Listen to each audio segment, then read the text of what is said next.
Hello నమస్తే welcome to our channel. నేను మీ anchor Ahmed. ఈ రోజు మనతోని స్పెషల్ గెస్ట్ చూడండి. ఆ గెస్ట్ ఎవరో కాదు, founder and CEO of realtor oxygen and legendary award winner and TEDx speaker and business analyst doctor Nandi Rameshwar Rao గారు మనతో ఉన్నారు. అండ్ రియల్ ఎస్టేట్ పరంగా అండ్ బిజినెస్ పరంగా చాలా డౌట్స్ ఉన్నాయి. అండ్ సార్ని అడిగి తెలుసుకొని ప్రయత్నిద్దాం. నమస్తే సార్. నమస్తే. ఎలా ఉన్నారు? Top of the world. ఓ మీరు టాప్ ఆఫ్ ది వరల్డ్ ఉంటే మేము కూడా అక్కడనే ఉంటాం. లెజెండ్ తిరిగితే లెజెండ్ అవుతాడు. అంతే కదా. తాగుబోతాడు తాగుబోతాడు, మీ ఇష్టం, చాయిస్. అవును. చాలా రోజుల్లో ఒక క్వశ్చన్ అడగాలనుకుంటున్నా సార్ మిమ్మల్ని. అంటే ఫౌండర్ అండ్ CEO ఆఫ్ మీరు రియల్టర్ ఆక్సిజన్ కదా, దాదాపు మీకు 30 years ఎక్స్పీరియన్స్ ఉంది రియల్ ఎస్టేట్ లో. అండ్ ఇది మీరు ఎప్పుడు స్థాపించారు అండ్ ఎందుకు స్థాపించాల్సిన అవసరం ఏమొచ్చింది? ఇది చాలా $1 million క్వశ్చన్. చిన్న టైంలో తక్కువ టైం ఇచ్చి ఎక్కువ కంటెంట్ లాగడానికి ట్రై చేస్తాను. నీ దగ్గర రావాలంటే భయపడాలి. 2 సంవత్సరం కోర్సు, అంతకుముందు ఇంజనీరింగ్ కోర్సు ఉండేది గుంటూరులో, రవి ట్యూటోరియల్స్, విజ్ఞాన ట్యూటోరియల్, మా ఇంటి చదువుకున్నాడు, ఫేమస్. జాయిన్ అయితే సీట్ వస్తుంది. 1 year కోర్సు. కానీ అప్పుడు join last month 1 month course, crash course. ఆ 1 year కోర్సు 1 monthలో చెప్పాడు. ఇప్పుడు నీకు అడిగిన క్వశ్చన్కి 1 hour క్వశ్చన్ 2 నిమిషాల్లో చెప్పాలి. ఓకే. సో రియల్ టాక్స్ అనేది పెద్ద నీకు ఓపుకున్నారు, పెద్ద స్టోరీ. ఎందుకంటే నేను ఇల్లు కొనుక్కునేటప్పుడు పర్మిషన్ లేని ఇల్లు కొనేసాను, తెలియక ఫ్యూ డికేట్స్. తర్వాత తెలిసింది పర్మిషన్ లేదని. సో అది మైండ్లో ఉండిపోయింది. రియల్ ఎస్టేట్లో షిఫ్ట్ అయిపోయి కెరీర్, రియల్ ఎస్టేట్లో కొన్ని సంవత్సరాలు, దశాబ్దాలు పనిచేశాక నేను కనుక్కుంది ఏంటంటే 150 యూనివర్సిటీలో రీసెర్చ్ చేసాం. ఇండియాలో సరైన ఇన్స్టిట్యూట్ కానీ, కాలేజ్ కానీ, యూనివర్సిటీ కానీ లేదు రియల్ ఎస్టేట్ని సర్టిఫై చేసి. MBA, BBA, BL అన్ని MSc, MCom ఉన్నాయి. కానీ దీని రియల్ ఎస్టేట్ కంటే నీకు తెలిసిన ఇన్స్టిట్యూట్ ఏముందా? లేదు. సో అప్పుడు నాకు వచ్చింది, బ్రోకర్ అంటే మన సమాజంలో విలువ లేని వ్యక్తి ఎవడంటే బ్రోకర్. వాడుక భాష కూడా చేస్తున్నాను, బ్రోకర్ అని కూడా వాడుతుంటారు. బ్రోకర్ కంటే ఆడు చెప్పేది నువ్వే పక్కన నువ్వు 10 వేలు ఇస్తావు అంతే. కానీ ఆ నినాదాన్ని మార్చాలని గట్టిగా కృషి చేస్తుంది. Uplifting the brokers community. అంటే బ్రోకర్ అంటే ఎదవ కాదు, ఎందుకు పనికిరానాడు కాదు, ఆయనకు కూడా ఒక పర్పస్ ఉంది, ఒక పరపతి ఉంది, మార్కెట్లో ఒక వాల్యూ ఉంది. పెద్ద పెద్ద మహనీయులు అందరూ కూడా ఈరోజు బిలియనర్స్, మిలియనర్స్ ఎవరైతే ఉన్నారో వాళ్ళ వెనకాల రియల్ ఎస్టేట్ బ్యాక్గ్రౌండ్ ఉంటేనే అవుతారు. 30% of billionaires in India are from Hyderabad. అంటే ఎక్కడికి ఈరోజు హైదరాబాద్ వరల్డ్లోనే one of the recognised city, fastest developing city in the world. మీరు అంతకుముందు కూడా హైదరాబాద్లో కానీ మీరు చూసుంటే, మీరు ప్రపంచంలో మీరు ఎన్ని దేశాలు, మీరు కొన్ని దేశాలకు వెళ్ళి, ఇతర దేశాలకి ఒక కామన్ థింగ్ ఉంటుంది, హైదరాబాద్ బిర్యానీ అని ఉంటుంది రెస్టారెంట్. కానీ తమిళనాడు బిర్యానీ, గురుగాం బిర్యానీ, ఢిల్లీ బిర్యానీ ఉండదు. అది హైదరాబాద్ తాలూకు ప్రాంతం. కరాచీ బిస్కెట్, అవునా, అట్లా పర్ల్ సిటీ, అట్లా ఇరానీ చాయ్, ఇలా పెట్టుకుంటే చాలా వస్తాయి. సో మీకు సానియా మిర్జా అంటే ఏం గుర్తొస్తుంది? Tennis player. Very good. Sachin Tendulkar cricket player. Viswanathan Anand chess. Doctor Nandi Rameswaram అంటే రియల్ ఎస్టేట్. సింపుల్. ఓకే, ఆ లిస్ట్ లో చేరిపోయారు మీరు. మీలాంటి వాళ్ళు చేస్తే సో దీన్ని ప్రాబ్లం బయటికి రావాలని యూనివర్సిటీలో ఒక 150 ఇన్స్టిట్యూట్, వరల్డ్ ప్రపంచం ఒక 5 PhD, MTech, PhD సివిల్ ఇంజనీర్స్తో రీసెర్చ్ చేయించాం ఒక 1 year. చేస్తే మాకు తెలిసిన మ్యాటర్ ఏంటంటే 90% థియరీ చెప్తున్నారు, 5-10% మాత్రం ప్రాక్టికల్ చెప్తున్నారు. ఓకే.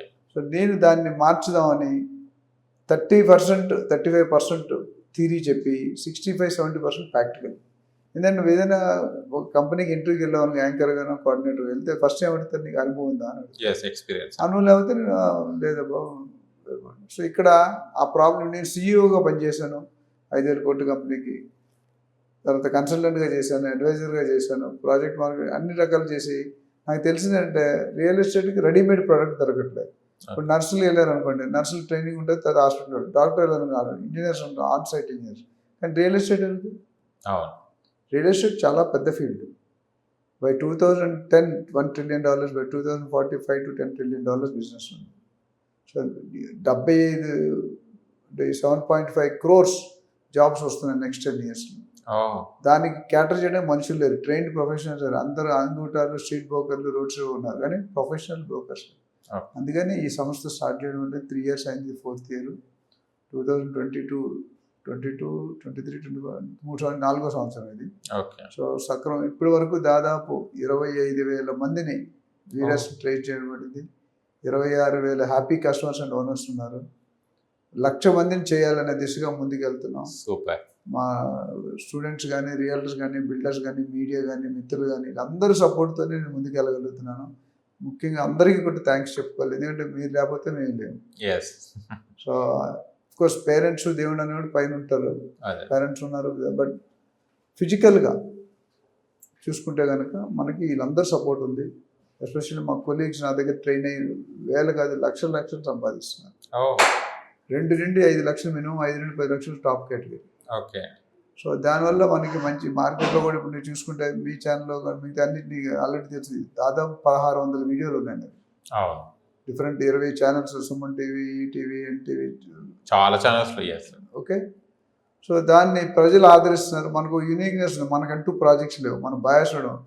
కొన్ని కంపెనీలకు వెళ్తే కొన్ని యూట్యూబ్ స్పీకర్లు ఏం చేస్తారు, 2 సంవత్సరాలు సాఫ్ట్వేర్ రియల్ ఎస్టేట్ చెప్తున్నారు, ఇన్సూరెన్స్ వాళ్ళు చెప్తున్నారు, ఫార్మా వాళ్ళు చెప్తున్నారు, కానీ చెప్పలేరు కదా. మీడియా నువ్వు చెప్పిన నేను చెప్పలేకపోవచ్చు. యాక్టర్ పని యాక్టర్ చేయాలి, డాక్టర్ పని డాక్టర్ చేయాలి. యాక్టర్ కానీ డాక్టర్ పని చేస్తే ఏమవుతుందో తెలుసు, సాధ్యం తెలిసిపోతుంది.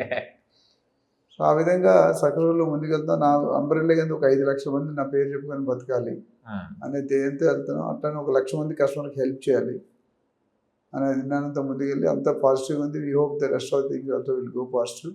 మా లాస్ట్ లైన్ ఏంటంటే, మా ట్రైనింగ్లో ప్రత్యేకత ఏంటంటే థియరీతో పాటు ప్రాక్టికల్ ఎక్కువ ఉంటుంది. 2 ఇంతలు ప్రాక్టికల్ ఉంటే 1 ఇంత థియరీ ఉంటుంది. అందులో మెయిన్గా honesty, transparency, integrity, role plays, case studies, project, live examples, assignments, projects, ఇవన్నిటితో పాటు ప్లేస్మెంట్ కూడా ఇస్తున్నాం. కార్పొరేట్ కంపెనీస్లో ప్లేస్మెంట్ ఇస్తాం ఫ్రీలాన్స్. సో దీనివల్ల ఏమవుతుందంటే ఎంతోమంది బాగుపడుతున్నారు. నేను బ్రోకర్ చెప్పేది ఏంటంటే, don't keep commission as your prime focus. Service ఇవ్వాలి. ఏజెంట్ అనేవాడు సర్వీస్ ఇస్తే మళ్ళీ నీ తర్వాత ఇంకో ఏజెంట్ వస్తే నీకంటే బాగా ఇచ్చంటే నువ్వు సరిగ్గా ఇవ్వలేదని అర్థం. సో బ్రోకరేజ్ కమిషన్ ఏవైతే ఉందో అది it should be a by product of a service. It should not be a main product. నాకు బ్రోకరేజ్ కానీ ఇరికించకండి కస్టమర్గానే ఉన్నాను. అది నా దాంట్లో యూనిక్ పాయింట్. రోల్ ప్లే అంటే ఒక ఏజెంట్గా నువ్వు మాట్లాడితే ఏం తప్పులు చేస్తా చూపిస్తాం అంత. అందుకనే ప్రొఫెషనల్ రియల్టర్స్ అని వస్తాం. ఇందులో 1 మంత్ కోర్స్ ఉంది, 2 వీక్స్ కోర్స్ ఉంది, 1 ఇయర్ కోర్స్ ఉంది. Depending on the time availability. నేను ఫ్రెషర్స్ జాయిన్ అవ్వచ్చు, లేడీస్ జాయిన్ అవ్వచ్చు, హౌస్ వైఫ్ జాయిన్ అవ్వచ్చు, విఆర్ఎస్ఎల్ జాయిన్ అవ్వచ్చు, insurance, credit card, personal use చేసి అందరూ. ట్రిపుల్ ఆర్ అంటే నేను చెప్పాను, రౌడిజం, రాజకీయం, రియల్ ఎస్టేట్, ఈ మూడింటికి ఏ అర్హత అక్కర్లేదు. అందులోనే ఒక భాగం తిండి, బట్ట, గూడులో గూడు అనేది ఒక భాగం. సో మనం లేకుండా ఈ 3 లేకుండా ఎవరైనా బతకగలరా? ఇంపార్టెంట్. సో నేను ఇంతమందిని ఓనర్స్ చేసినప్పుడు, బయర్స్ చేసినప్పుడు, వాళ్ళ కళ్ళల్లో ఆనందం, సైన్ చేసినప్పుడు సేంటెడ్ ఆనందం, నేను అలా సైన్ చేస్తే నేను హ్యాపీ ఫీల్ అవుతాను. సూపర్. అచ్చా, ఓకే సార్, నైస్. మీ జర్నీ చాలా బాగుంది స్టార్ట్ చేసినందుకు. అంటే ఒక ఎక్స్పీరియన్స్ కోసం, ఒక మీరు చేసిన తప్పు మిగతా వాళ్ళు చేయొద్దని మంచి ఉద్దేశంతో స్టార్ట్ చేయడం జరిగింది. నేను ట్రైన్ కూడా చేస్తున్నాను చాలా మందికి. It's very happy to listen sir. And come to the తెలంగాణలో ప్రభుత్వం వచ్చింది, కొత్త ప్రభుత్వం వచ్చిన తర్వాత ఇన్వెస్టర్స్ అనేది బ్యాక్ స్టెప్ వేస్తున్నారు. అసలు ఇన్వెస్ట్ చేయాలని లేదా అనేది అందరికీ క్వశ్చన్ మార్క్ వస్తుంది సార్. అసలు తెలంగాణలో ఇప్పుడున్న ప్రజెంట్ సిచ్యువేషన్లో ఇన్వెస్ట్ చేయాలనా లేదా? గతంలో మధ్యలో కొంచెం రియల్ ఎస్టేట్ పైకి వస్తుందని కూడా చెప్పడం జరిగింది, బట్ డెవలప్ అవుతుంది అన్నారు. కానీ మళ్ళీ అంత జనాలలో క్వశ్చన్ మార్కే ఉంది. ఏ రియల్ ఎస్టేట్ అనేక బిజినెస్ లేదు, ఎవరు అడిగినా కూడా మార్కెట్ లేదు అని బాధపడుతున్నారు. తెలంగాణలో ఫస్ట్ టైం అది బాధపడడం నేను వినడం. మీరు ఎంతవరకు చెప్తారు సార్? మీడియా వాళ్ళని ఒక విధంగా తిట్టాలి. ఎందుకు సార్? ఎందుకంటే ఇదిగో తోక అంటే అదిగో పులి అంటారు. ఓకే, అదేదా అక్కడ జరిగింది గోరింత, మీరు చెప్పేది కొండంత. ఇప్పుడు ఎలక్షన్ వచ్చినప్పుడు ప్రతి ఎలక్షన్కి స్లో అవుతుంది కదా.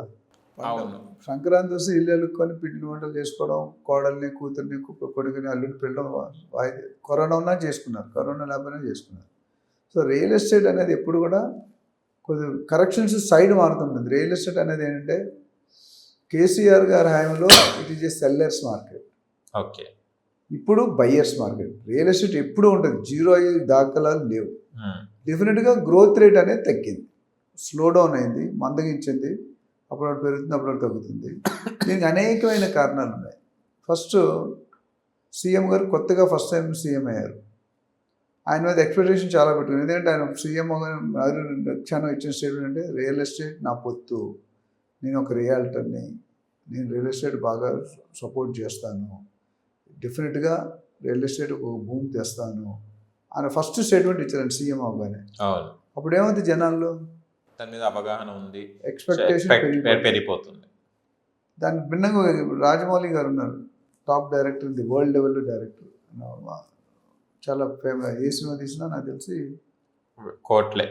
కోట్లు కంటే blockbuster hit. Oscar award 90 years Oscar award వచ్చింది. నాట్ సాంగ్. ఇప్పుడు ఆయనతో సినిమా చేశాక ఆ హీరో ఇంకో డైరెక్టర్తో చేస్తాడు నీలాంటి వాడితో. ఆ సినిమా హిట్ అవుతుందా ఫెయిల్ అవుతుందా? ఫెయిల్. ఎందుకు? ఆ డైరెక్టర్ మంచోడే, ఎందుకు ఫెయిల్ అవుతుంది? ఎందుకంటే రాజమౌళి గారు సెట్ చేసిన స్టాండర్డ్స్ ఎవడైనా రీచ్ అవ్వాలంటే అటు చుక్కలు కనిపిస్తాయి. సో హీరో తప్పు కాదు, డైరెక్టర్ తప్పు, అంతే జనాల ఎక్స్పెక్టేషన్.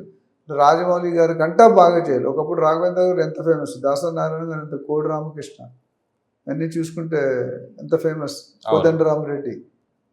సో అది ఇక్కడ ఏమైందంటే రేవంత్ రెడ్డి రాగానే ఆ డైలాగ్తో జనాలు టూ పీక్ వెళ్ళిపోయింది. కానీ ఆ పీక్ లెవెల్కి రాలేదు. అది there is a slip between the cup and the lip. అక్కడ ఏమైందంటే కేటీఆర్ గారు ఏం హ్యాండిల్ చేశారు లాస్ట్ టైంలో municipal and urban municipal MAUD, municipal administration urban development. ఇప్పుడు ఎవరు హ్యాండిల్ చేస్తారు తెలుసా? సీఎం గారే హ్యాండిల్. సో అక్కడ అనేది ఒక విధంగా పెరిగింది, ఇక్కడ అనేది కొద్దిగా స్లో డౌన్ అయింది. ఫస్ట్ 6 గ్యారెంటీల మీద ఫోకస్ చేశారు, 6 గ్యారెంటీస్, ఎందుకంటే లేకపోతే గవర్నమెంట్ ఓడిపోతుంది.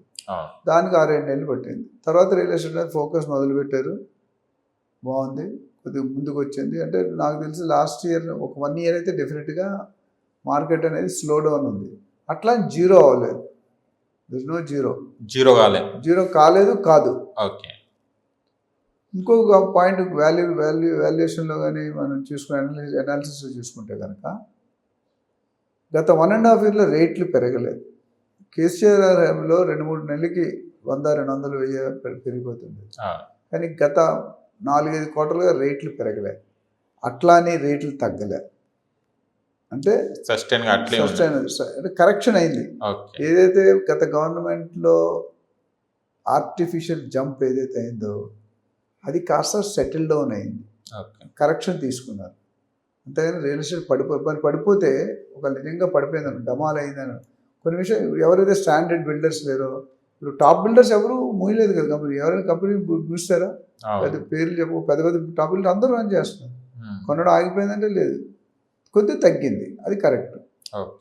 సో ఇక్కడ ఏంటంటే జనవరి 24 నెలలో 38,000 కోట్లు టర్న్ ఓవర్ అయింది. జనవరి 25 ఈ సంవత్సరంలో 45,000 కోట్లు టర్న్ ఓవర్ అయింది. పెరిగిందా తగ్గిందా? సో అనాలిసిస్ చూసుకోవాలి. ఏదో అన్నారు కదా ఇదిగో అంటే అలా ఉండకూడదు. కొన్ని వాస్తవాలు కరెక్ట్, అది ఒప్పుకోవాలి. ఇప్పుడు ఇంప్రూవ్ అవ్వాల్సిన అవసరం అవుతుంది. ఇప్పుడు బాగా స్వింగ్లో జస్ట్ స్టార్ట్ అయింది, జనవరి ఫిబ్రవరి మార్చి నడిచింది, మళ్ళీ ఏప్రిల్ మే కొద్దిగా స్లో అయింది. మేబీ ఇంకొద్ది టైం పడుతుంది, ఆ టైంలో ఇంక్రీజ్ అవుతుంది. సబ్ రిజిస్టర్ ఆఫీస్ అన్ని ఫుల్గా పని. ఏ రిజిస్టర్ మన ఆఫీస్కి వెళ్ళారు రిజిస్ట్రేషన్ 100 కార్లు బయట ఉన్నాయి, మరి రిజిస్ట్రేషన్ అయితే అన్ని కార్లు ఎందుకు ఉన్నాయి ఇక్కడ? అర్థమైందా? సో ప్రో యాంటీ మాట్లాడేది, అపోజిషన్ మాట్లాడుతుంది, గవర్నమెంట్ మాట్లాడుతుంది, 2 and 4 ఉంటుంది. టీఎస్లో ఇప్పుడు మనం కూడా ఒక జాగ్రఫికల్ ఏరియాస్లో చూసుకోవాలంటే ఎక్కడ చూసుకోవాలి సార్? ఇది చాలా టిపికల్ క్వశ్చన్. తిండి బట్ట కూడా ఎక్కడున్నా. ఇప్పుడు మా నాన్నమ్మ గారు ఒక డైలాగ్ చెప్పారు, ఆకలి రుచి ఎరగదు, నిద్ర సుఖం ఎరగదు. ఇక అన్నీ ఉన్న ఏసీ రూమ్ ఉన్నా నిద్ర పట్టదు. నిజంగా నిద్ర వస్తే నాలా పక్కన పడుకున్నా నిద్రపోతుంది. నిజం, వాస్తవం. ఆకలి వేసినప్పుడు మనం ఎస్పెషల్లీ తిరుపతి పుణ్యస్థానానికి వెళ్ళి బాగా నడుస్తాం గుడులు అనేది, అప్పుడు ఏ గడ్డి పెట్టినా బాగానే ఉంటుంది. ఆకలితో ఫస్ట్ ఏదో నింపాలి, గార్బేజ్ నింపాలి. అదే మంచి ఈవినింగ్ పెళ్ళికి వెళ్ళి రిసెప్షన్కి వెళ్తే అది బాగాలేదు ఇది బాగాలేదు అంటాం. కడుపు నిండి ఉంటుంది, కడుపు నిండుకుండా ఎప్పుడు తొలగదు. కడుపు నిండినోడికి ఆకలి ఎట్లా తెలుస్తుంది? అదేవిధంగా ఇక్కడ కూడా రియల్ ఎస్టేట్ అనేది చాలాసార్లు విన్నాము, మళ్ళీ బోర్ కొట్టవచ్చు. రోటీ కపడా మకాన్, తిండి బట్ట గూడు, ఈ 3 లేకుండా ఏ మనిషి కూడా ప్రపంచంలో బతకగలడా? లేడు. అది మెయిన్ ఇంపార్టెంట్ సోర్స్ అది, అవునా? కరెక్ట్. సో అందులో మనం 33% మందే ఉంది, 33.33%. ఆ డిపార్ట్మెంట్ ఉన్నది నేను చాలా హ్యాపీ. ఎందుకంటే నా చేతుల మీదుగా కొన్ని వందల వేల మంది ప్రాపర్టీ ఓనర్స్ అయ్యారు, ప్రాపర్టీ బయర్స్ అయ్యారు, సెల్లర్స్ అయ్యారు. అందులో నా ఆనందం మీకు ఇంకెక్కడ ఉండదు. ఓకే. ఆ ఓనర్ నా ఇల్లు, నా ప్రాపర్టీ అనగానే 4 హద్దులు ఉంటాయి, ఎక్కడో వెళ్ళిపోతాడు ఆయన. గర్వంగా ఉంటుంది కూడా. జీవితంలో ఒక పిల్లలు పుట్టినా, ఒక జాబ్ వచ్చినా, మంచి భార్య వచ్చినా, మంచి ఇల్లు వచ్చినా, మంచి కారు వచ్చినా, those are the happiest moments for the public. Yes. ఏ తరగతిలోనైనా ఆ తరగతి లెవెల్లో ఉంటాడు. ఇంగ్లీష్ ఒక వర్డ్స్ ఉన్నాయి, నీడ్ అండ్ వాంట్. నీడ్ అంటే ఏంటి? అత్యవసరం. అంటే దాహం వేస్తే నీళ్ళు తాగకపోతే చచ్చిపోతాను. వాంట్ అంటే లగ్జరీ, అంటే నాకు కొబ్బరికాయ నీళ్ళు కావాలి, లస్సీ కావాలి, ఫ్రూట్ జ్యూస్ కావాలి, వాంట్. డిజైర్ అంటే మనకు కావాలి, డబ్బులు ఉంటే కూడా ఎదుర్కొని. ఇప్పుడు నార్మల్ పేద కుటుంబం ఉందనుకోండి, కానీ ఎఫర్ట్ చేయలేరు. మినరల్ వాటర్ కూడా కొనుక్కోలేరు, మామూలు ట్యాప్ వాటర్ తాగుతారు railway station. So what I'm saying is, ఇప్పుడు రియల్ ఎస్టేట్ అనేది నీడ్లో పడుతుంది, వాంట్లో కాదు. కొన్ని వాంట్లో ఉంటాయి, but first house is a need. ప్రతి మానవుడికి, ప్రతి కుటుంబం, మధ్యతరగతి కుటుంబం ఎవరికైనా సొంతింటి కళ అనేది ఉంటుంది. కనీసం ఒక ప్లాట్ అయినా కొనుక్కోవాలి, ఒక రూమ్ ఇల్లు అయినా కొనుక్కోవాలి, సొంత ఇల్లు ఉండాలనేది ఉంటుంది. సో అది ఎప్పటికీ ఎవరు తీయలేరు. కొంతమంది 10 లక్షలు పెట్టి ప్లాట్ కొనుక్కుంటారు, కొంతమంది 10 కోట్లు పెట్టి కొనుక్కుంటారు, కొంతమంది 100 కోట్లు పెట్టి కొనుక్కుంటారు, అంబానీ అంటే 1000 కోట్లు పెట్టి కొనుక్కుంటారు. So what I'm saying is, real estate అనేది జీరో అయ్యే ఛాన్సెస్ తక్కువ. కాకపోతే ఒకప్పుడు 30 years బ్యాక్ బిల్డర్ ఏది కడితే అది కొనుక్కున్నారు నోరు మూసుకొని. Very hardly builders. 30 సంవత్సరాల ముందు వాస్తు ఎవడు చూసేవాడు? హై రైజ్ ఎక్కడ ఉంది? గ్రౌండ్ ఫ్లోర్ ఉంటేనే ఎక్కువ. మిద్దెని ఉంటుంది, కమల ఇంట్లో కడతారు, పైన కన్నం పెట్టి సన్న ఇంట్లో నట్టింట్లో కడతారు. ఇప్పుడు అవి ఎక్కడున్నాయి? గ్రౌండ్ ఫ్లోర్ ఉంటేనే ఎక్కువ, సింప్లెక్స్ అంటారు, తర్వాత డూప్లెక్స్, దాని తర్వాత ట్రిప్లెక్స్. ఇప్పుడు 100 ఫ్లోర్లు, 50 ఫ్లోర్లు, 60 ఫ్లోర్లు. సో కల్చర్ బిల్డర్స్ ఏం చేస్తారంటే కస్టమర్కి ఏం కావాలో కనుక్కొని దాన్ని బట్టి ప్రాజెక్ట్ డిజైన్ చేస్తున్నారు. లేకపోతే వాడు ఉండడు, సర్వే అవ్వడు. అంబాసిడర్ కారు 40 సంవత్సరాలు భారతదేశాన్ని వెళ్ళింది. జనరల్ మోటార్స్ ఉన్నాయి. మార్పులే ఏమీ చేయలేదు. టెక్నికల్ ఇండియాలో బిగ్గెస్ట్ ప్రాబ్లం అంటే ట్రైనింగ్ తీసుకోరు, అప్రెంటిస్‌షిప్ ఇప్పించరు, తర్వాత R&D చేయరు, రీసెర్చ్ అండ్ డెవలప్మెంట్. ఎప్పుడైతే మారుతి ఎంటర్ అయిందో అప్పుడు 175 కోట్లు శాంక్షన్ చేశారు. అప్పటికి కారు లేచిపోయింది, ఇప్పుడు లేదు. అంబాసిడర్ గారు కనిపిస్తున్నారు. మారుతి వచ్చి 80-85% shares within no time లాగేశారు. సో ఎందుకు? వాళ్ళు టెక్నాలజీ ఇంప్రూవ్. ప్రతి వారానికి ఒక డిజైన్ వస్తూనే ఉంది. ఇప్పుడు ఏ కంపెనీ అయినా, ఉండే కానీ, BMW కానీ, బెంజ్ కానీ, ఏదైనా మారుతి కానీ, ఫియట్ అనేది కనిపించలేదు. ఫియట్ కార్ ఒకప్పుడు అంబాసిడర్ ఫియటే ఉండేది, ఇప్పుడు 2 కనిపించట్లేదు. So what I'm saying is, real ఎస్టేట్లో అప్గ్రేడేషన్, టెక్నాలజీ చేంజ్ చేయాలి. ఇటుకలతో కట్టడం మానేస్తారు జనాలు. మై వన్ టెక్నాలజీ, ఇటుకలు లేకుండా కూడా ఇల్లు కడుతున్నారు. Resorts, amenities, car parking, drainage, garbage, pollution, ఇవన్నీ కూడా. ఒకప్పుడు పార్కింగ్ రోడ్డు మీద ఉండేది, ఇప్పుడు పార్కింగ్ లేకపోతే అప్రూవల్ ఇవ్వరు. 33%, 30% ప్లస్ పార్కింగ్ స్పేస్ చూపిస్తే, ఇప్పుడు 10 ఫ్లోర్లు కడితే 3 ఫ్లోర్లు పార్కింగ్ ఉండాలి. రోడ్డు మీద కారు పెడితే ఫోటో వస్తుంది, 2000 బిల్లు వస్తుంది. నెక్స్ట్ టైం చెక్ చేసి కార్ వస్తుంది. అలా 3 సార్లు దొరికితే క్యాన్సిల్ చేస్తారు లైసెన్స్. అట్లా ఉన్నాయి. సో ఓవరాల్ నేను చెప్పేది ఏంటంటే, తెలంగాణలో మార్కెట్ డౌన్ అయింది మాత్రం వాస్తవం, మొత్తం అవ్వలేదు, పెరుగుతుంది, స్టేబుల్గా అయింది, కొద్ది కరెక్షన్ ఫ్యాక్టర్ అయింది 10-15%. ఇటుపైన రేట్లు పెరుగుతాయి. ఎవరైనా కొనేవాళ్ళు ఇంకా ఆలోచిస్తున్నారంటే మీరు మోసపోతారు. అంటే మోసపోరు కానీ ఇబ్బంది పడతారు. 10 రూపాయలని 12 రూపాయలు ఇచ్చి కొంటారు. ఇప్పుడు కొనడం బెస్ట్ అంటే ఇప్పుడు కొనడానికి 100%, ఎందుకంటే 1.5 year ప్రైస్ దొరుకుతుంది ఇవాళ కొనుక్కుంటే. ఎవరు కూడా రేట్లు పెంచలేదు, అట్లానే ఎవరు రేట్లు తగ్గిలేదు. So it's a stable price, అంటే ఇంతకంటే తగ్గదు.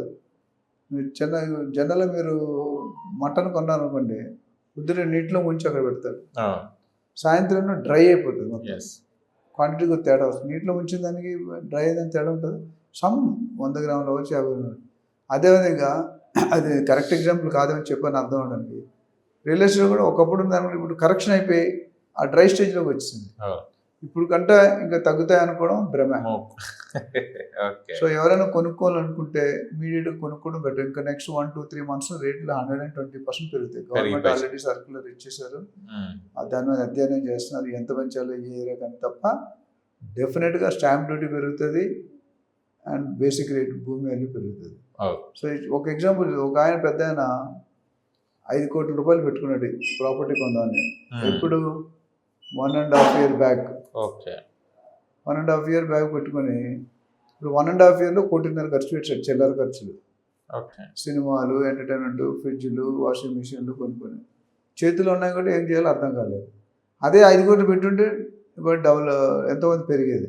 ఓ మస్తు అయ్యేది ఇప్పుడు. మస్తు అయ్యేది. ఇప్పుడు 1.5 crore పోయినట్టు కదా, ఇంకో 1.5 year ఇంకో 1.5 crore పోతుంది. అవును. అంటే నెలకి 6 నెలలకు 50 లక్షలు ఖర్చు పెడుతూ పోయారు ఆయన. ఇది చేతులు డబ్బులు, తాత నాకు ఇది కావాలి, నాన్న ఇది కావాలి, మామయ్య ఇది కావాలి, తీసుకోమ్మా తీసుకొని ఇస్తుంది. ఏమైంది? సో ఇటు పైన ఇంక ఎక్కువ ఆగకపోవడం మంచిది. నాకెందుకు ప్రాజెక్ట్స్ నేనేం మార్కెట్ చేయడానికి ట్రై చేయట్లేదు, వాస్తవం అనాలిసిస్ చెప్తున్నాం. Yes yes. Okay sir. And ఇప్పుడు చూస్తే కనుక తెలంగాణలో ట్రిబుల్ ఆర్ చర్చల్లో ఉంది. అండ్ ఇది ఎప్పుడు స్టార్ట్ అవుతుందో తెలియదు. స్టార్ట్ అవుతుంది అన్నారు కానీ ఇంకా స్టార్ట్ అవ్వలేదు.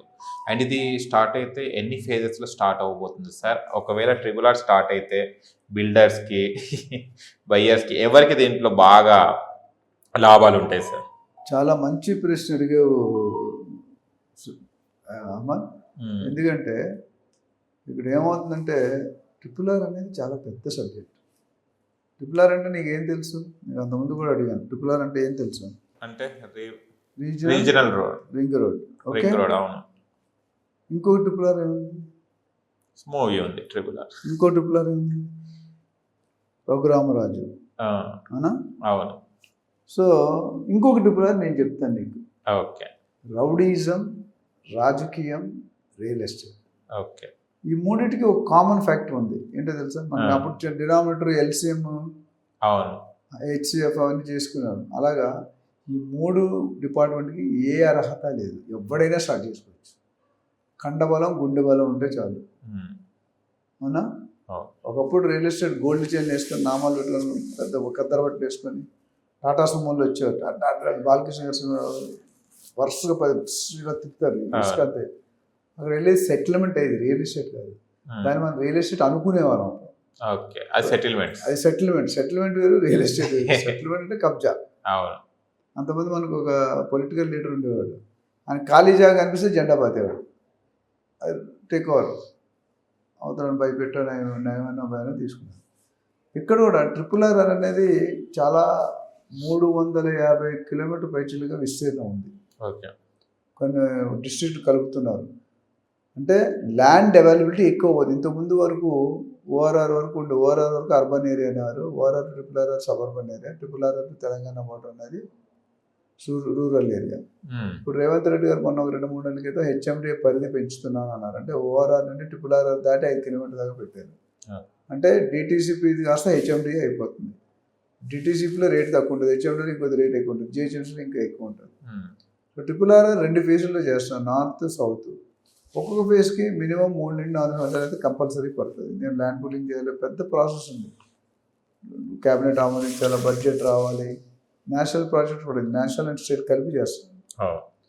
ఒక్కసారి ఇది ఈ ట్రిపుల్ ఆర్ కానీ అయింది అనుకుంటే మీకు ఆల్మోస్ట్ సగం లోడ్ తగ్గిపోద్ది ఓఆర్ఆర్ మీద. ట్రాఫిక్ జామ్ ఓఆర్ఆర్ వచ్చా కొద్ది తగ్గింది.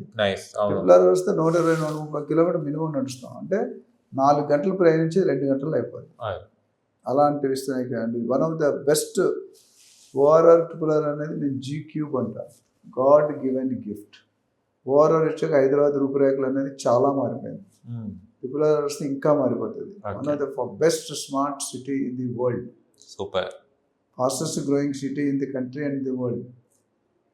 ఇన్ని హైదరాబాద్కి ఉన్న ప్రత్యేకత చాలాసార్లు చెప్పాను నేను. హైదరాబాద్ అంటే ప్యారడైజ్ బిర్యానీ, కరాచీ బిస్కెట్, ఇరానీ చాయ్, జర్మ్స్, పర్ల్స్, అట్లా చెప్పుకుంటూ పోతే లాస్ట్ ఎన్ఆర్లో డాక్టర్ నంది రామేశ్వరం అంటే రియల్ ఎస్టేట్ హైదరాబాద్లో ఉన్నాం. సో ఎందుకు చెప్తానంటే ట్రిపుల్ ఆర్ చేయడానికి అంత ఈజీ కాదండి. ల్యాండ్ పూలింగ్లో అనేకమైన ఛాలెంజెస్ వస్తాయి. ఇల్లు తీనేరు, టెంపుల్స్ తీనేరు, మాస్క్ తీనేరు. నేను కొన్ని మెట్రో చూసి ఇలాగే రోడ్లు కూడా ఇలా తిరుగుతుంటాయి. నాడు ఒప్పుకోలేదు, ఒప్పుకోకపోతే ల్యాండ్ ఏమని అంటాడు, గట్టిగా జబర్దస్త్ లాక్కోలేము. సో అది ఇవన్నీ ఛాలెంజ్లు. తర్వాత ప్రాసెస్ ఉంది, ప్రొసీజర్ ఉంది. యూజ్ చేయడానికి ఒక 10 స్టెప్స్ 15 స్టెప్స్ ఉన్నాయి. సో ఇవన్నీ ప్రాసెస్లో ఉన్నాయి. డెఫినెట్గా మొత్తం ఓవరాల్ కంప్లీట్ అంటే 8 to 10 years అని నేను అనుకుంటున్నాను. మేబీ 1-2 years ముందే జరగవచ్చు. But each phase 3 to 4 years compulsory. Okay. So RR వచ్చినందుకు ఎవరికి లాభం అంటే అందరికీ లాభం అండి, బయర్స్కి, ఇన్వెస్టర్స్కి, బిల్డర్స్కి, ఏజెంట్స్కి, Okay. Win win situation for all. Hmm. ఎందుకంటే ల్యాండ్ ఎప్పుడైతే ఇప్పుడు అగ్రికల్చర్ ఉంది, నాన్ అగ్రికల్చర్ కన్వర్ట్ అయిపోతే మనకి అవైలబిలిటీ ఎక్కువ ఉన్నప్పుడు మధ్యతరగతి కుటుంబాలు కూడా కొనుక్కునే పరిస్థితి ఏర్పడుతుంది. Hmm. ఇప్పుడు కోకాపేటలో ఎవరు కొనాలంటే గచ్చిబౌలి కొనుక్కుంటే 2.5 కోట్లు 3 కోట్లు ఉండాలి, విల్లా కొనుక్కోవాలంటే 5-6 కోట్లు ఉండాలి. నువ్వు నేను కొనుక్కునే స్టేజ్ లేదు, అది కొనుక్కోవాలి. నువ్వు కొనుక్కోవాలేమన్నా, అతను నేనైతే కొనుక్కోలేను. Hmm. మీరే కొనుక్కున్నప్పుడు మేము ఎక్కడ కొనుక్కుంటాం? సో ఎందుకంటే మనకి అందుబాటులో లేదు ప్రైస్. ఓకే. సో ఇప్పుడు ఏమవుతుందంటే ఆర్ఆర్ వచ్చిన తర్వాత ట్రాన్స్పోర్టేషన్ పెరుగుతుంది, వలసలు తగ్గిపోతాయి. ఇప్పుడు ఏమవుతుందంటే స్టేట్ నలుమూల, కంట్రీ నలుమూల అంటే హైదరాబాద్లోకి వచ్చి కదలట్లేదు.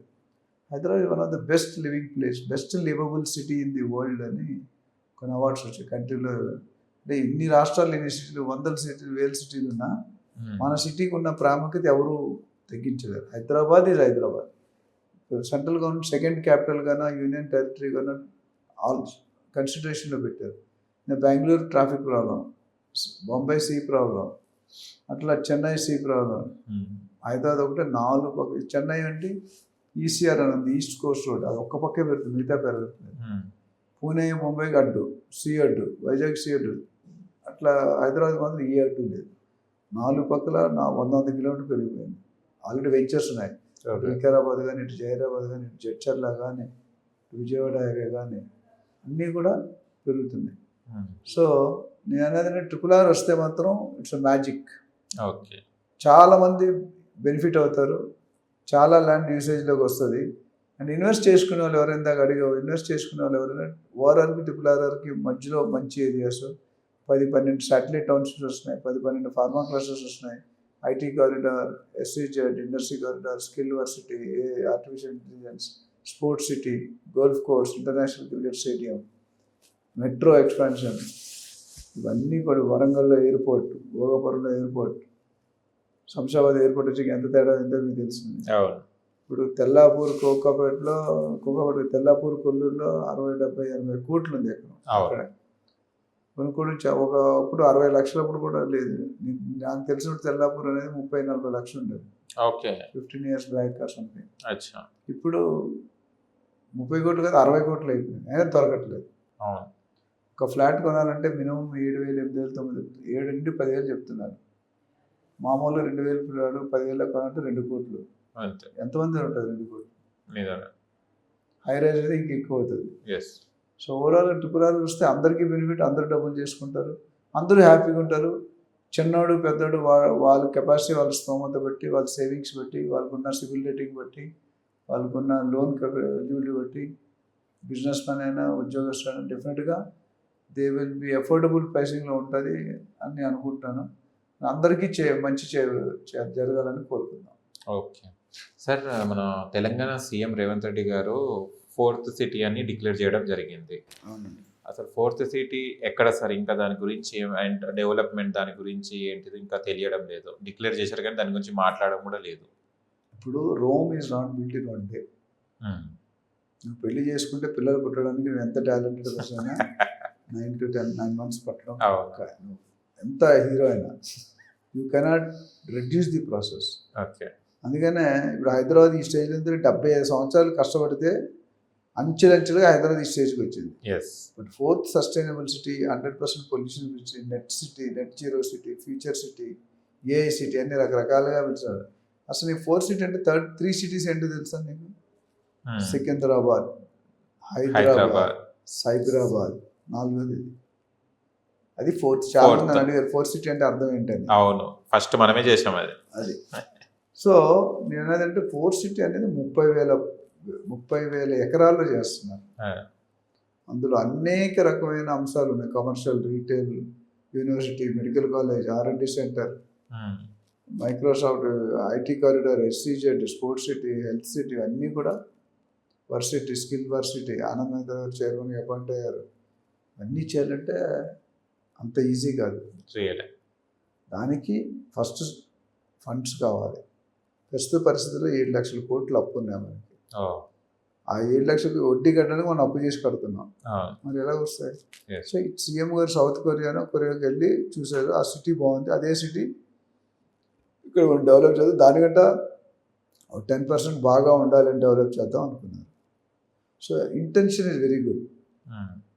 ధనం ఇదమూలం అని ఉంది కదా, ధనం జగత్ ఇదమూలం. ధనం ఉంటేనే పైసా పరమాత్మ ఏదైనా ఉంది కదా. ఎంత టాలెంటెడ్ పర్సన్ అయినా, అటు చంద్రబాబు గారు కానీ, ఇటు రేవంత్ రెడ్డి గారు కానీ, ఎనీ అదర్ సీఎం ఎవరున్నా డబ్బులు లేనిదే అడుగు ముందుకు వెళ్ళాం. ఒక అడుగు ముందుకు వెళ్ళాలంటే వాళ్ళు ఇప్పుడు ఫోర్స్ సిటీ అనేది మంచి ఐడియా, మూసీ రివర్ ఫ్రంట్ అనేది మంచి ఐడియా. అంటే ఏమైనా చేయాలంటే డబ్బులు ఆ ప్రాసెస్లో అయితే ఉన్నారు వీళ్ళు. దావూస్ అని, జపాన్ అని, డిఫరెంట్ ఇండస్ట్రీ ప్రాసెస్ ఉంది. కానీ మెటీరియల్ ఎదగడానికి కొద్దిగా టైం పడుతుంది. ప్లస్ సంబంధిత అధికారులకి ప్లానింగ్ చేయమన్నారు కన్సర్న్ ఆఫీసర్కి. ఏంటంటే ఈ సిటీకి ఇంతకుముందు మనం మామూలుగా వేసేవాళ్ళం, 30,000 ఎకరాలు ఒక సిటీ కట్టాలంటే అంత ఈజీ కాదు, కొన్ని లక్షల కోట్లు కావాలి. సో అందులో 6-7 మెగా టౌన్షిప్, ఇవన్నీ ఇందాక చెప్పిన అంశాలన్నీ రావాలంటే ఎంతో కేర్ తీసుకోవాలి. ఇప్పుడు కట్టబోయే బిల్డింగ్స్ ఏంటంటే డ్రైనేజు, గార్బేజు, లీకేజీలు ఇవన్నీ కూడా బయటకు కనిపించవు. ట్రాఫిక్ కంట్రోల్, పొల్యూషన్ ఇవన్నీ కూడా మీకు బయటకు కనిపించవు, అంత అండర్ గ్రౌండ్ ఉంటాయి. ఇప్పుడు మనం ఏదైనా అపార్ట్మెంట్స్కి వెళ్తే పెట్రోల్, డీజిల్ మంచిగా కనిపిస్తాయి, అంటే వాసన వస్తుంటుంది, స్మోక్ వస్తుంది. ఇక్కడ కొత్త సిటీలో అట్లా ఉండవు. మైవాన్ టెక్నాలజీ కానీ, ల్యాండ్స్కేపింగ్ కానీ, high technology, high architecture, high good landscaping అన్నీ కూడా చేసి బయటకు మీకు ఏమీ కనిపించవు. ఐజీబీసీ బిల్డింగ్స్ వస్తాయి, Indian green building council, silver rated, gold plated, platinum rated అని చాలా ఉన్నాయి, ప్లాటినం రేటెడ్. ఇవన్నీ కూడా ఇప్పుడు మలేషియాలో ట్విన్ టవర్స్ అని ఉంది, ఇటు సిమెంట్ లేకుండా కట్టారు, only steel. One of the best tourism spot in India, world. అట్లా ప్రతిదానికి కూడా కొన్ని స్టేట్స్, కంట్రీస్ అయితే ఓన్లీ టూరిజం ఏమవుతుంది. ఇండోనేషియా కానీ, మలేషియా కానీ, దుబాయ్ కానీ, ఇవన్నీ కూడా టూరిజం మీద ఎక్కువ పోతుంది. సో మందు కూడా అలా వెళ్ళాలంటే డెఫినెట్గా టైం పడుతుంది. బట్ ఒక్కసారి ఆ సిటీ అయిందే మాత్రం, ఒక నిజంగా స్టార్ట్ అయిందంటే అక్కడ ఎవరు పట్టిందల్లా బంగారం అంటాం కదా, నేను పట్టిందల్లా డైమండ్స్ అంటాను. వావ్, బంగారం కనుక డైమండ్స్ గొప్ప. So government is facing up challenges. ఆ ఛాలెంజెస్లో they are taking some time. And entire అంతకుముందు హెచ్ఎండి హైదరాబాద్ ప్లాన్ ఉండేది మనకి, తెలంగాణ మెగాస్ట్రిప్ ప్లాన్ అసలు 2025లో 2050 గురించి మాట్లాడుతున్నాం. అది వచ్చిందంటే మాత్రం కంప్లీట్గా ఇప్పుడున్న 3 సిటీల కంటే Jabardasth, one of the best livable city in the world అనేది ఆల్రెడీ మనకి రికగ్నిషన్ ఉంది, ఇండియా కానీ వరల్డ్ కానీ. హైదరాబాద్లో ఎవడైనా బతకగలుగుతారు, ఏ సెగ్మెంట్ అయినా బతారు, ఏ శాల్యూడ్ అయినా బతారు, ఏ ఫుడ్ కల్చర్ అయినా ఉంటుంది. గుజరాతీకి వెళ్ళి రాజస్థాన్ అంటే దాల్ బాటీ చర్మ, గుజరాత్ అంటే కెంచా అని ఉంటుంది, ఎలా బాగుందంటే కెంచో ఎలా ఉన్నారు. అట్లా శ్రీకంఠ్, కోయా కాజు అనే సబ్జీలు అక్కడ ఫేమస్. పంజాబ్లో కుల్ఫీ, ఐస్ క్రీమ్, లస్సీ అంటే ఫేమస్. అట్లా ప్రతిదాన్ని ఆల్మోస్ట్ 28 స్టేట్స్ తిరిగాను, what from out side countries. So అలాంటి కల్చర్లు అన్నీ కూడా ఈ పెద్ద సిటీలో అన్ని రకాలుగా, అంటే city with in the city. City with in the, అంటే అందులో లేదంటూ లేదు, ఉండదు. సో దానికి you have to allow some time. So రేట్లు పెరిగితే లేదంటే ఇప్పుడు ఇన్వెస్ట్ చేసి కొద్దిగా వెయిట్ చేయాలి, ఎందుకంటే జో దిక్తా హై ఓ బిక్తా. ఇప్పుడు చూపించుకుంటే ఏం చేయలేవు కదా. అక్కడ డెవలప్మెంట్ అంటే జనరల్గా పెద్ద పెద్ద కంపెనీలు ఉన్నాయి, అమెజాన్ ఉంది, పెద్ద పెద్ద కంపెనీలు ఆల్రెడీ అక్కడ వస్తున్నాయి. కాకపోతే ఇంకా మనం అనుకున్నంత స్పీడ్లో రావడానికి కొద్దిగా టైం పడుతుంది. People should wait. ఎవరైనా 10 years ఆగి ఓపుకుంటే ఏదైనా నెక్స్ట్ ఏ గవర్నమెంట్ వస్తుంది, ఎవరు చేస్తారు, మళ్ళీ ఎవరు వస్తుంది తెలియదు మనకి. Always confusion and benefit of doubt. ఇప్పుడు గత గవర్నమెంట్ ఏపీలో కానీ ఇక్కడ కానీ పాత గవర్నమెంట్ కొత్త గవర్నమెంట్ రూల్స్ వేరు ఉన్నాయి, ఫార్మసిటీ క్యాన్సిల్ అయింది. అట్లా కొంతమంది అటుపక్క ఫోకస్ పెడతారు, కొంతమంది ఇటుపక్క. So government decision can depend on the government. So దానికి బెటర్ ఇన్వెస్టర్స్ ఎవరైతే ఉన్నారో మాలాంటి కన్సల్టెంట్ కానీ, అడ్వైజర్స్ కానీ చాలామంది ఉన్నారు, నేనున్నాను, మార్కెట్లో చాలామంది ఉన్నారు. మీరు వాళ్ళ సపోర్ట్ తీసుకోండి, 1-2% కోసం ఆలోచించకండి. 5-10 వేలకి వాళ్ళ గైడెన్స్ తీసుకోండి. ఏరియా ఎక్స్పర్ట్ దగ్గరికి వెళ్ళండి, సెగ్మెంట్ ఎక్స్పర్ట్ దగ్గరికి వెళ్ళండి, మీకు గైడ్ చేస్తారు. మంచిగా మీ పెట్టుబడులు అనేది రెట్టింపు అవ్వాలన్నా 3-4 సార్లు అవ్వాలి. ఎక్కడ పెట్టాలి, ఎలా పెట్టాలి, ఎందుకు పెట్టాలి, ఏం డెవలప్మెంట్స్ చేయాలి, గవర్నమెంట్ డెవలప్మెంట్స్ ఎలాంటి వస్తున్నాయి, ప్రైవేట్ డెవలప్మెంట్స్ ఎట్లాంటి వచ్చాయి, ఎట్లాంటి రాబోతున్నాయి, లాస్ట్ 10 సంవత్సరాలు ఎలా పెరిగింది, నెక్స్ట్ 10 years ఎలా పెరగబోతుంది, రోడ్ విడతలు బెంగళూరు, ముంబై అనేది రోడ్ విడతలు పెరుగుతున్నాయి, 6 lane అయిపోతుంది, తర్వాత 12 lane అవుతుంది అంటున్నారు. సో ఇది పెద్ద డెవలప్మెంట్. చిన్నజీవస్వామి కనా మెడిటేషన్ సెంటర్, మేకాగూడ, అట్లనే బాలానగర్, కొత్తూరు, నందిగామ, పోలేపల్లి, సజ్జు, షాబాద్లో సీతారాంపూర్ అంటే ప్రతి ఏరియా కూడా కొన్ని డెవలప్మెంట్స్ పెట్టారు. కొన్ని బాగా అవుతున్నాయి, కొన్ని బాగా అవుతున్నాయి. ఫార్మా సిటీలో పెద్దగా జరగలేదు. కేసీఆర్ అంటే జరిగేదేమో, వీళ్ళు ఇంటెన్షన్ మారింది, దాన్ని కన్వర్ట్ చేశారు. ఏదేమైనప్పటికీ డెవలప్మెంట్ అయితే జరుగుతుంది, జరగడానికి మనం కొద్దిగా వేచి ఉండాలి. ఇమీడియట్ రిజల్ట్స్ కావాలంటే మేబీ అక్కడ కొద్దిగా ఆలోచించి సెకండ్ ప్రియారిటీలో పెట్టుకోవడం better. Sir, come to Andhra Pradesh. కూటమి ప్రభుత్వం వచ్చిన తర్వాత అమరావతి మీద చాలా ఎఫెక్ట్స్ పెడుతున్నారు డెవలప్ చేయడానికి. అవును. ఇప్పుడు అమరావతి సిచ్యువేషన్ ఎలా ఉంది రియల్ ఎస్టేట్ది, అండ్ ఏపీలో రియల్ ఎస్టేట్ ఎలా ఉంది? ఎక్కువ శాతం అయితే మనకు టీఎస్ గురించే చెప్తున్నాం తప్ప ఏపీది ఇంకా ఆనవాళ్ళు ఏం తెలియట్లేదు. కొంచెం బాగానే ఉందని కొంతమంది అంటున్నారు, అండ్ ఇంకా డెవలప్ అవ్వాలని కొంతమంది అంటున్నారు. As real estate experience 30 years ఉంది కాబట్టి మీరు అమరావతి రియల్ ఎస్టేట్ ఎలా ఉంది, ఇప్పుడు ఏపీ ఓవరాల్గా ఎలా ఉంది సార్? మీరు ఫస్ట్ ఏం చేస్తారంటే ఏపీ స్పీకర్ గారిని సీఎం గారితో మాట్లాడి క్యాబినెట్లో పొజిషన్ ఇప్పించండి. ఓకే, వాళ్ళు ఏం మాట్లాడుకుంటారో అని కనుక్కొని చెప్పి. ఓకే. గవర్నమెంట్ డెసిషన్ నాకు ఎట్లా వస్తాయండి? నేను గవర్నమెంట్ ఆఫీసర్ కాదు, private officer, private business. So Amaravati అనేది వెరీ బిగ్ సబ్జెక్ట్. ఎందుకంటే క్యాపిటల్. ఫస్ట్ టర్మ్లో ప్లానింగ్ జరిగింది, సెకండ్ టర్మ్లో డిసిజన్ జరిగింది, మూడో టర్మ్లో మళ్ళీ స్టార్ట్ చేసింది. రెడ్డి గారు వచ్చారు, మొదలుపెట్టింది. Okay. Okay. So things are positive, but కొద్ది టైం పడుతుంది ఇక్కడ కూడా. ఎందుకంటే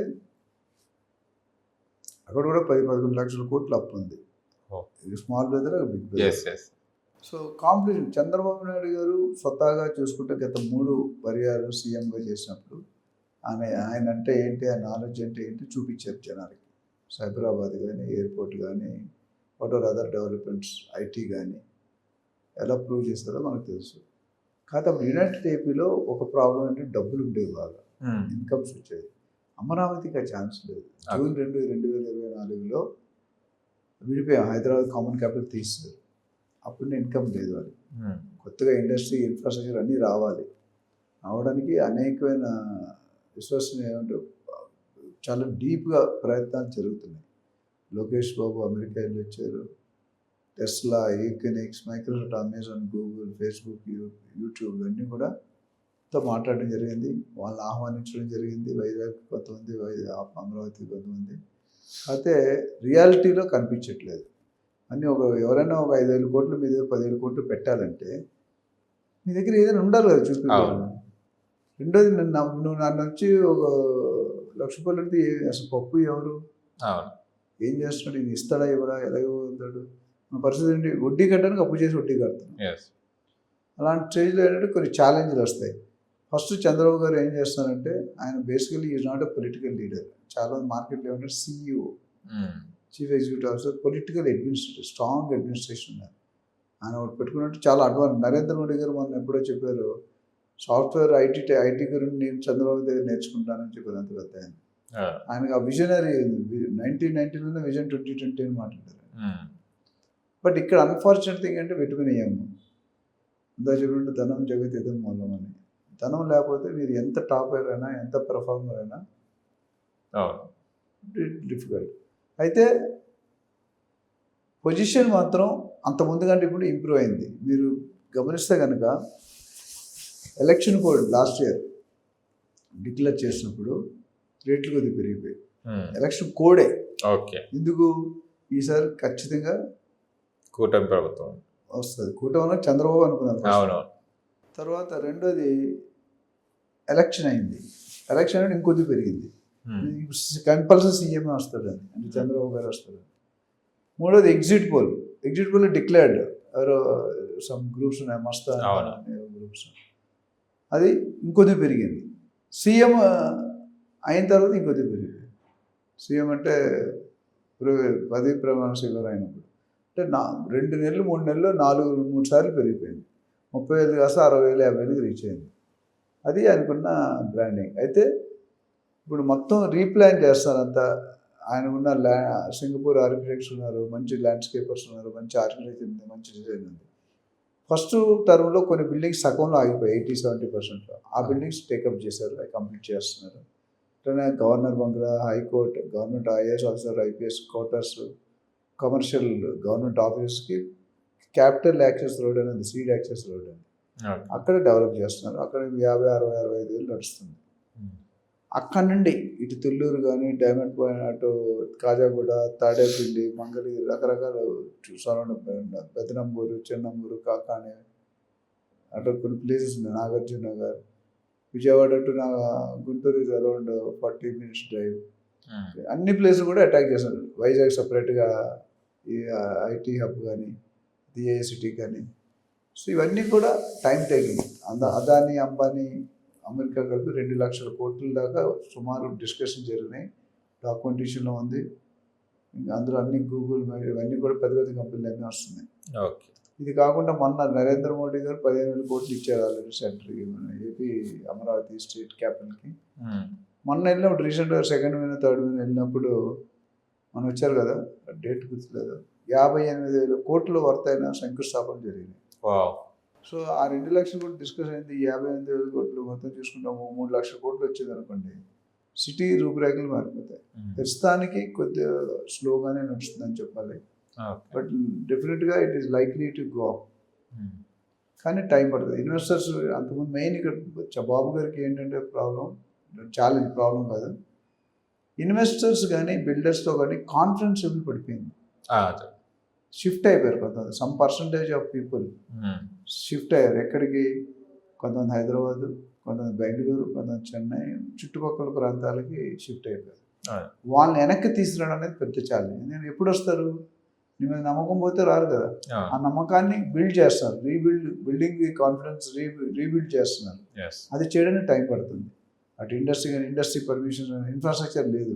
ఎక్కడైనా రియల్ ఎస్టేట్ పెరగాలి అంటే యూ షుడ్ హ్యావ్ ఇన్ఫ్రాస్ట్రక్చర్. అంటే ఏంటి? Connectivity, road connectivity, metro connectivity, air connectivity, bus connectivity, ఇవన్నీ కూడా. ప్లస్ ఇండస్ట్రీ రావాలి, ఫారెన్ ఫండింగ్ రావాలి. ఫండింగ్ రావాలంటే ఇన్ఫ్రాస్ట్రక్చర్ ఉండాలి.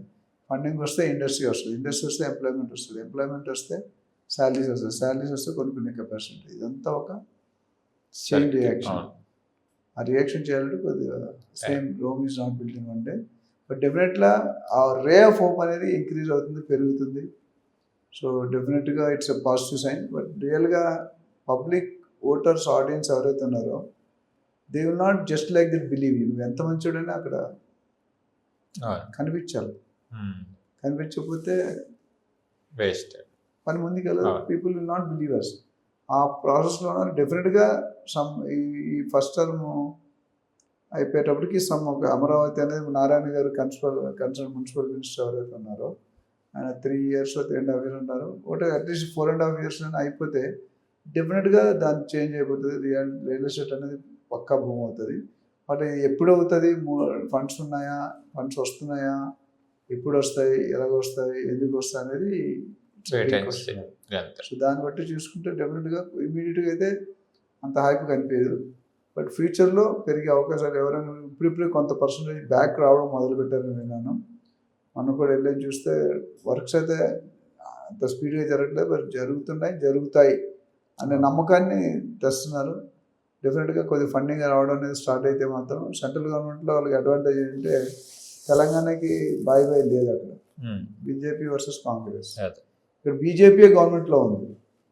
డెఫినెట్గా బీహార్కి నితీష్ కుమార్ గారు అనుకుంటారు, బీహార్ స్టేట్కి, ఆంధ్ర స్టేట్కి డెఫినెట్గా కొద్దిగా ఫేవరబుల్ కండిషన్. నిన్న కూడా చంద్రబాబు నాయుడు 7-8 మినిస్టర్లు వరుసగా మార్నింగ్ నుండి ఈవినింగ్ దాకా కలుసుకుంటూ వచ్చారు. ఎవరు సంబంధించిన వాళ్ళు పోలవరం ప్రాజెక్టు కానీ, నీతి ఆయోగ్ కానీ, ఇండస్ట్రీస్ కానీ, ఇవన్నిటి కూడా ఫండ్స్ అడగడం జరిగింది. ఇండస్ట్రీస్ ఇస్తున్నారు. సో అవన్నీ కూడా ఫిజికల్గా కన్వర్ట్ అవ్వాలి. ఎప్పుడైనా రియల్ ఎస్టేట్ పెరగాలంటే కనెక్టివిటీ ఉండాలి. కనెక్టివిటీ ఉంటే ట్రావెల్ మొదలవుతాయి, అవసరాలు మొదలవుతాయి. హోటళ్ళు, హాస్పిటళ్ళు, స్కూల్స్, కాలేజెస్ అన్ని రకాలుగా కూడా మనకి డెవలప్మెంట్ స్టార్ట్ అవుతుంది. డెవలప్మెంట్ అయినప్పుడు పీపుల్ విల్ స్టార్ట్ లివింగ్. ఒకసారి అక్కడ నివసించడం ప్రారంభించి అన్ని మల్టీప్లెక్స్ అన్నీ కావాలి అండ్ ప్రతిదీ ఇన్కమ్ జనరేషన్. మీకు తెలుసు కదా, ప్రయాగరాజ్ మన 45 daysలో నేను నిన్నది అంటే 3 లక్షల కోట్ల బిజినెస్ జరిగిందంట 45 daysలో. 3 lakh crores. ఓకే.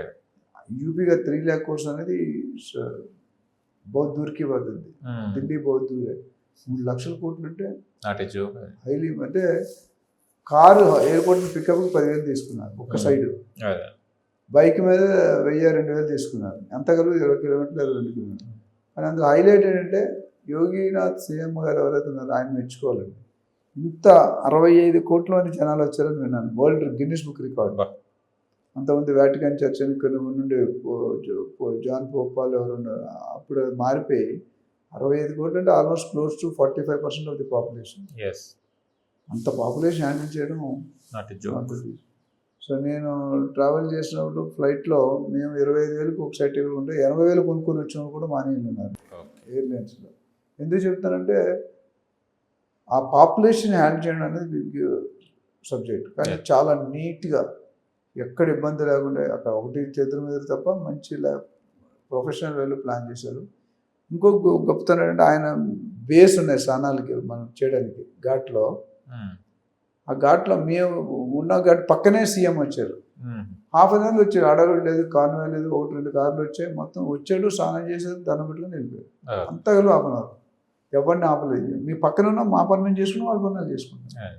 ఆ సింప్లిసిటీ చూడండి. సో ఇవన్నీ చూసుకుంటే కనుక Andhra Pradesh is going to grow. ఇప్పుడు 60,000-70,000 ఉంది. అమరావతి 30-40 కిలోమీటర్లు దూరం వెళ్తే 10-15,000 నుండి దొరుకుతుంది. ఎప్పుడైనా నేను చెప్పేది ఏంటంటే సిటీలో పెట్టుకునే దూరంగా పెట్టుకోండి.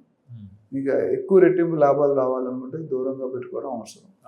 దగ్గర పెట్టుకుంటే ఇప్పుడు బంజారాలో పెట్టుకుంటే ఇప్పుడు మీరు ఏమొస్తుంది డబ్బులు? ఏం రావు, ఎక్కువ ఖర్చు అవుతుంది. 3.5 లక్షలు పెట్టి గజం కొంటే ఎంత పెరుగుతుంది? 10% పెరిగితే ఇంకా 5 ఇయర్స్లో అంతే.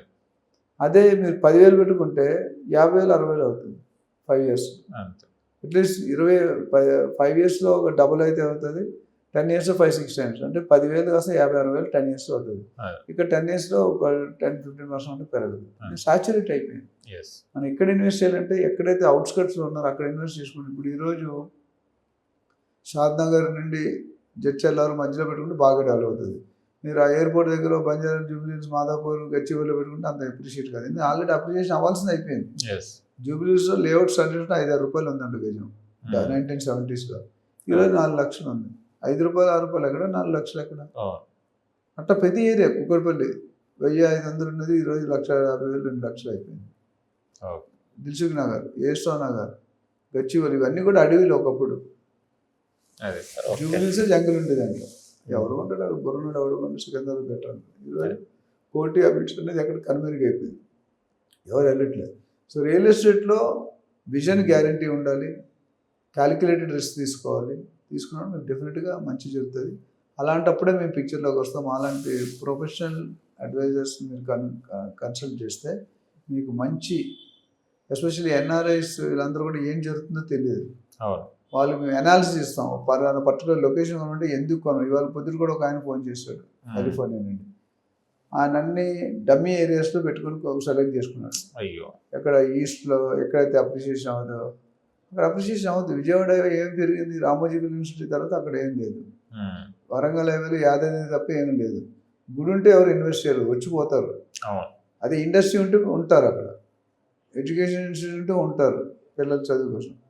అవన్నీ చూసుకుంటాం. అంతా కొద్దిగా మంచి ఏరియా. మేము ఏం చేస్తామంటే మా దగ్గర ఎవ్రీ వీక్ అప్డేట్ ఉంటుంది.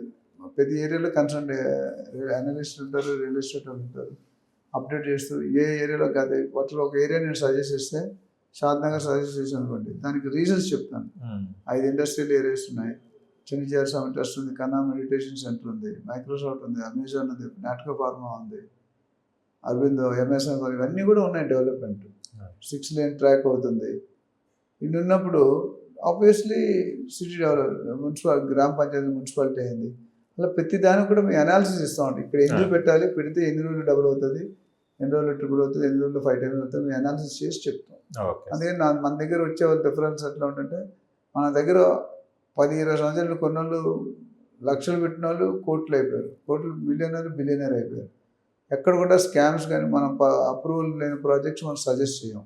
మినిమం డిటీసీపీ హెచ్ఎం రిజిస్ట్రేషన్ ఏదో ఉండాలి, రీరా ఉండాలి. అట్లా మిగతా ఐజీబీసీ అది పొల్యూషన్, ఎయిర్పోర్ట్ అథారిటీ ఇవన్నీ కూడా రకరకాల పర్మిషన్ చెక్ చేయాలి. సో అది మేము హెల్ప్ చేస్తున్నాం. ఎవరైనా ఇంట్రెస్ట్ ఉన్న మనకు సంప్రదిస్తే రియల్ ట్రాక్టర్లో ఇన్వెస్ట్మెంట్ అడ్వైజర్ ఒక సెల్ ఉంది. ఆ పని ఏంటంటే ఓన్లీ ఇన్వెస్టర్స్ గైడ్ చేయడమే.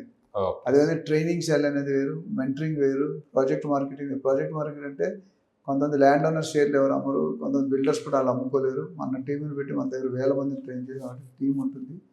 ఆ టీం పెట్టి మనం మార్కెటింగ్ చేసి వాళ్ళు సపోర్ట్ చేస్తాం. Okay sir. సో వాళ్ళు ఇన్వెంటరీ లిక్విడేట్ చేస్తాం.